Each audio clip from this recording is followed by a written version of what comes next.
Nak phone baru atau second hand? Nak guna installment? Nak repair atau service phone tapi malas nak tunggu? Tak apa. Abang Kura-Kura ada solusinya. Selamat datang ke Siri. Jom santai di Cheaper Setia Alam.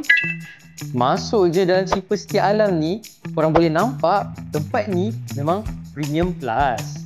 Tempat dia luas, bersih pula tu. Sesuai sangat untuk korang yang nak bersantai sambil menunggu handphone korang di servis. Bosan nak tunggu lama-lama? Tak apa, kita ada PS5. Walaupun servis laju, tunggu tetap tunggu. Nasib baik ada PS5. Oh, dekat kedai handphone pun ada kerusi urut. Wah, memang betul santai ni. Apa kerusi urut? Siapalah kita untuk tunggu? Ada snack, ada gula-gula, ada Maggi, ada air. Ni semua berapa Hah? Oh, itu semua free untuk customer. Oh, serius lah? Wish, benda free kot. Nak yang tu. Kita sekarang ni ada year end sale. Macam-macam phone boleh beli.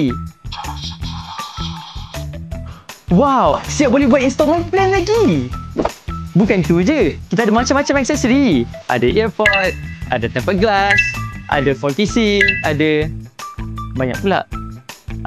Ada macam-macam lah.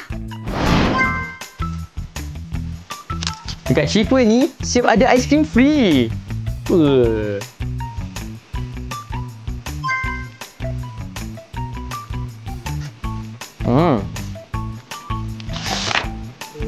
Alah, phone dah siap. Tak puas nak santai kat sini. Servis laju sangat. So korang tunggu apa lagi? Datanglah ke Cheaper Setia Alam.